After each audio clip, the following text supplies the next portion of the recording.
Hello everyone, welcome to my YouTube channel.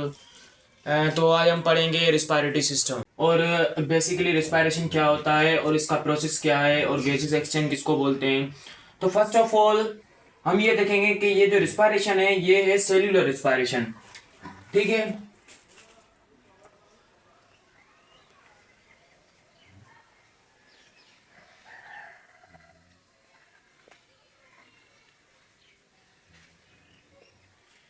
ये cellular respiration क्यों है? क्योंकि ये हम जो पहले हम पढ़ते थे वो सिर्फ रिस्पायरेशन पढ़ के आए हैं। ठीक है, फर्स्ट ईयर की बायोलॉजी में। अब तो एफएससी पार्ट 2 जो इंटर की बायोलॉजी है उसमें जो है गैसेस एक्सचेंज सेल्यूलर की मतलब सेल की बेस पे जो है वो हो रही है गैसेस एक्सचेंज। तो गैसेस कौन सी एक्सचेंज होती है? पहले फर्स्ट ऑफ ऑल पहले ऑक्सीजन होती है आती। जैसे ऑक्सीजन हम इनहेल करते हैं और कार्बन डाइऑक्साइड जो एक्सहेल करते हैं उसको हम गैसेस एक्सचेंज बोलते हैं। तो पहले हम इनटेक करेंगे ऑक्सीजन, ऑक्सीजन इनटेक होगी और कार्बन डाइऑक्साइड जो है वो एक्सहेल होगी। ठीक है, तो इसको हम बोलते हैं गैसेस एक्सचेंज। तो इसकी डेफिनेशन सिंपल डेफिनेशन बनाई है, आप अपनी तरफ से भी बना सकते हैं। जैसे कि आप ये देख रहे हैं रिस्पायरेशन किसको बोलते हैं, तो ब्रेक डाउन ऑफ फूड और प्रेजेंट ऑफ ऑक्सीजन। ये जब हम कुछ भी चीज खाते हैं, कुछ खाने की चीज, तो वो अंदर जाती है। जैसे ही अंदर जाती है मुंह मुंह से हम लेते हैं तो उसके बाद उसके अंदर ऑक्सीजन जो है हमारी नाक से जरिए उसके अंदर जो है वो कनेक्ट हो जाती है। ठीक है, उसके बाद वो जो है फूड वो एक मतलब ब्रेक डाउन हो जाता है, break down of food present of oxygen. और उसके बाद जो है वो जैसे अंदर जाता है तो उसके अंदर मतलब एक एनर्जी प्रोड्यूस होती है और वो एनर्जी कौन सी होती है? वो एटीपी की फॉर्म में होती है। ठीक है, तो उसको हम बोलते हैं रिस्पायरेशन। तो रिस्पायरेशन के बेसिकली दो टाइप्स हैं। रिस्पायरेटरी सिस्टम में वो इनसे ही निकला हुआ है। ठीक है, रिस्पायरेटरी एक सिस्टम है तो लाजिम है, उसका मतलब है कि उसमें टिश्यू भी काम करते होंगे, ऑर्गन भी काम करते हैं, सारे मिलके काम करते हैं, उसको हम सिस्टम बोलते हैं। तो रिस्पायरेटरी सिस्टम क्या होता है? इसके दो टाइप होते हैं, एक होता है अपर रिस्पायरेटरी सिस्टम और दूसरा होता है लोअर रिस्पायरेटरी सिस्टम। तो अपर रिस्पायरेटरी सिस्टम क्या होता है? इसके अंदर नोज भी आ जाता है, नोज भी आता है, फेरिंग्स, लेरिंग्स, अबो वोकल कार्ड, ये सारे जो हैं ये अपर रिस्पायरेटरी सिस्टम में आते हैं। उसके बाद हम देखेंगे कि लोअर रिस्पायरेटरी सिस्टम में क्या आता है। लोअर रिस्पायरेटरी सिस्टम में आप देख रहे हैं larynx, below the vocal card, trachea, bronchi, bronchioles, other system और डायफ्राम। ये डायफ्राम क्या होता है ये हम आगे चल के हम इस जो पिक्चर बनी पड़ी है इसमें हमें आपको बताने वाला हूँ कि डायफ्राम क्या होता है और ये कैसे काम करता है। इसका मेन रोल होता है गैसेस एक्सचेंज में। उसके बाद अब हम आएंगे ये जो तस्वीर बनी पड़ी है इसके ऊपर। तो ये पूरी मैंने बनाई हुई है, ये बहुत हेल्पफुल रहेगी आप लोगों के लिए और इसको हम डीपली आगे जाके पढ़ेंगे। ठीक है, ये बाकी जो लेरिंग्स, फेरिंग्स, ट्रेकिया, लंग्स वगैरह ये हम आगे मैं अगला लेक्चर जो दूंगा उसमें बिल्कुल डीपली पढ़ाऊंगा, आप लोगों को बताऊंगा कि ये क्या क्या है और कैसे काम करती है। तो फर्स्ट ऑफ ऑल ये नोज है, ये नोज है और इसके अंदर ये जो कैविटी बनी पड़ी है इसको हम बोलते हैं नेजल कैविटी, क्योंकि ये नोज वाली कैविटी है। और ये वाली जो कैविटी है इसको हम बोले ओरल कैविटी। ठीक है, और ये नोजल कैविटी है, ये ओरल कैविटी। हम जो ऑक्सीजन लेते हैं, ऑक्सीजन इंटेक करते हैं और कार्बन डाइऑक्साइड एक्सहेल करते हैं तो निकालते हैं, उसको हम बोलते हैं गैसेस एक्सचेंज। और वो जो है कहाँ से स्टार्ट होती है? वो ओरल नोजल कैविटी और ओरल कैविटी नाक और माउथ के जरिए, माउथ के जरिए जो है ऑक्सीजन और कार्बन डाइऑक्साइड अंदर जाती है और निकलती है। ठीक है, और उसके बाद फर्स्ट ऑफ लंग्स जो है इसका मेन रोल होता है।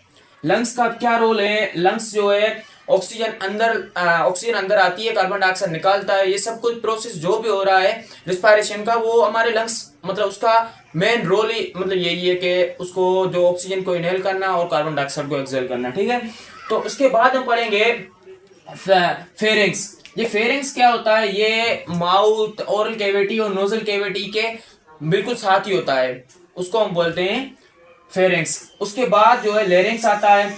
लेरिंग्स क्या है? वोकल कार्ड, मतलब ये जो हम बोलते हैं ये हमारी जो वोकल कार्ड यहाँ पे होता है। तो हम जैसे ही हमारी आवाज आ रही है, जैसे मैं बोल रहा हूँ आप लोगों को लेक्चर दे रहा हूँ, तो ये जो आवाज है इसको ये आवाज कहाँ से आ रही है? ये आ रही है वोकल कार्ड से। तो वोकल कार्ड कहाँ होती है? फेरिंग्स में। ओ यहाँ पे होती है, यहाँ पे फेरिंग्स में वोकल कार्ड लगी होती है जहां से हमारा आवाज निकलता है। उसके बाद हम देखेंगे कि ये रिंग लाइक जो स्ट्रक्चर बनी पड़ी है, ये है ट्रेकिया। ये ट्रेकिया है, और ये ट्रेकिया जो है सब पार्ट में डिवाइड हो रही है, दो पार्ट में, एक इस तरफ एक इस तरफ। और ये जो दो पार्ट है ये अटैच हुए लंग्स से अटैच है, दो लंग्स बने हुए हैं, और एक ये लेफ्ट लंग से और ये राइट है। उसके बाद ये जो ये देख रहे हैं आप, ये ब्रोंकियोल, ये जो है इसको ये सब डिवाइडेड है अंदर ब्रोंकाई में। उसके बाद जो ये छोटी छोटी, ये देखें छोटी छोटी बनी पड़ी है, ये है ब्रोंक्यूल। और उसके बाद ये जो गोल सी आप देख रहे हैं ब्लू कलर की मैंने बनाई हुई है, तो ये है अल्वियोलाई। ये मतलब एक इम्पोर्टेंट रोल अपना अदा करती है, क्योंकि जो ऑक्सीजन हम लेते हैं और कार्बन डाइऑक्साइड निकालते हैं, वो सारा प्रोसेस जो है वो इसके ऊपर ही होता है। ये वीन जो है, वीन्स आते हैं, वेन्यूल, वेन्यूल जो है वो इसके ऊपर मतलब आप ये से लगे हुए हैं सारे, मतलब वो वेन्यूल हमारी पूरी बॉडी से ब्लड लेके आते हैं, उसके अंदर कार्बन डाइऑक्साइड वो हार्ट से वेन्स जाती है, और वेन आगे जाके वेन्यूल में, सब वेन्यूल में मतलब कन्वर्ट हो जाती है। जैसे आप देख रहे हैं ब्रोंकाई और ब्रोंक्यूल, ये जो ब्रोंकाई और ब्रोंक्यूल है, ये मतलब ऐसे ये वेन और वेन्यूल्स, ठीक है।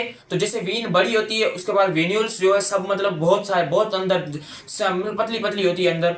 तो इन मतलब ये ऐसी इस तरह ये ब्रोंकाई और ब्रोंक्यूल, ये ब्रोंकाई जो बड़ी होती है, उसके बाद ब्रोंक्यूल होती है, ब्रोंक्यूल्स, और उसके बाद अल्वियोलाई, इसमें जो कार्बन डाइऑक्साइड हमारी जो वेन्यूल्स है वो इसके ऊपर अटैच हो जाती है, और उसके बाद डिफ्यूजन होती है, कार्बन डाइऑक्साइड वो अंदर ले लेती है अल्वियोलाई, और अल्वियोलाई जो अपनी है इस यहाँ पे डिफ्यूजन ऐसे होती है कि कभी भी डिफ्यूजन का जो प्रोसेस है वो ऐसे होगा कि higher concentration to lower concentration.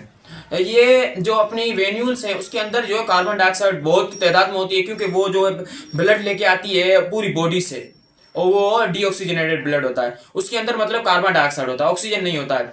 और पूरा मैं ये बताता चलूं कि अपनी जो एयर, पूरी होम एयर है, जो हमारा पूरा इन्वायरमेंट है उसको हम बोलते हैं होम एयर, जहां हम रहते हैं, मतलब वो जो हमारे इन्वायरमेंट की जो एयर है उसको होम एयर बोलते हैं। उसके अंदर जो गैसेस हैं वो 100% हम काउंट करते हैं, ठीक है, 100% काउंट करते हैं, तो टोटल गैसेस 100% है, उसके अंदर 78% जो है कार्बन नाइट्रोजन है, 78% नाइट्रोजन है, और 21% 16 to 21% ऑक्सीजन है, और 0.004% जो है वो कार्बन डाइऑक्साइड है।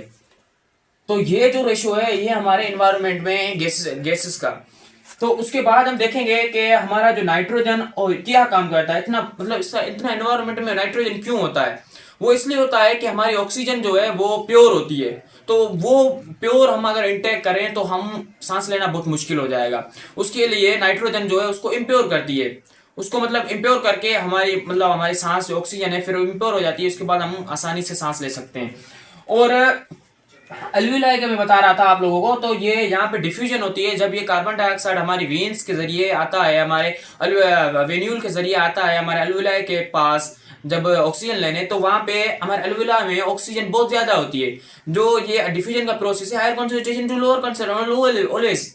सो डिफ्यूजन ऑक्सीजन जो है वो हायर कंसंट्रेशन में होती है अल्वियोलाई के पास, और जो लोअर कंसंट्रेशन में होती है वो होती है वेन्यूल के पास। जब ऑक्सीजन जाएगी वेन्यूल में, तो उसके बाद वेन्यूल के पास जो होगी वो ऑक्सीजन जो है हायर कंसंट्रेशन हो जाएगी, और जो कार्बन डाइऑक्साइड है वो लोअर कंसंट्रेशन हो जाएगी, और जो अल्वियोलाई के पास है वो जो कार्बन डाइऑक्साइड है वो लोअर कंसंट्रेशन में हो जाएगी, और भी नहीं होगा, ऑक्सीजन होगी वो दे देंगे उनको वेन्यूल को, और वेन्यूल के पास जो कार्बन डाइऑक्साइड है वो हायर कंसंट्रेशन है, उसके बाद वो कार्बन डाइऑक्साइड जो है वेन्यूल में चली जाएगी, और वेन्यूल फिर दोबारा आएगा लंग्स में, और लंग्स के तरिया या ट्रेकिया के जरिए हमारी नाक और मुंह से निकल जाएगा कार्बन डाइऑक्साइड। तो तभी हम देखेंगे कि उसके बाद जो है ये मैंने बनाई हुई है, ये देखें ये कुछ बनी पड़ी है, ये देखें ट्रिक मैंने ये किया हुआ है थोड़ा मतलब डार्क कलर का। तो ये क्या है, ये है रिब्स, ये हमारे लंग्स के ऊपर आ रहा है ऐसे, ठीक है, ऐसे ये प्रोटेक्ट करती है हमारे लंग्स को, ठीक है। तो आपको पता होता है कि ये क्या काम करती है, इसके अंदर जो मसल होते हैं वो इंटरकोस्टल मसल बोलते हैं इनको, इंटर कोस्टल